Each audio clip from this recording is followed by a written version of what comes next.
और अब लाहौर से खबर देंगे आपको, जहां सब्जियां, फल, गोश्त की कीमतें तो कम ना हो सकें, लेकिन सस्ता आटा स्कीम का आटा मिलना भी अब मुश्किल हो गया। आवाम महंगा खुला आटा खरीदने पर मजबूर हैं। तफसीलात बताएंगे जाहिद आबिद।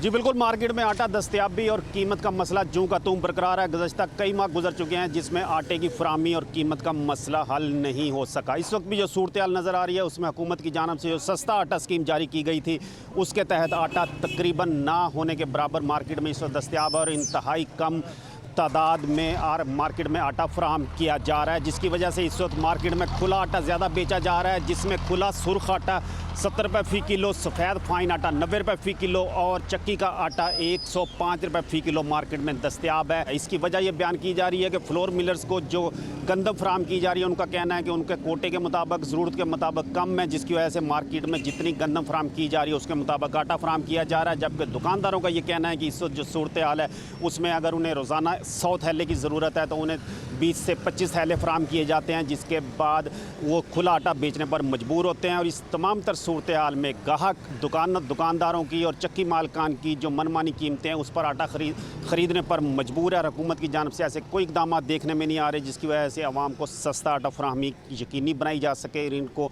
सब सस्ता स्कीम आटा जो कि सस्ता फराहम किया जा रहा है मार्केट से वो फराहम किया जा सके। इसी वजह से ये सूरत हाल नज़र आ रही है और मार्केट में ये कहा जा रहा है कि ओपन मार्केट में गंदम महंगी होने की वजह से मार्केट में गैर यकीनी सूरत हाल है और इंतज़ामिया मुकम्मल खामोश है। जी।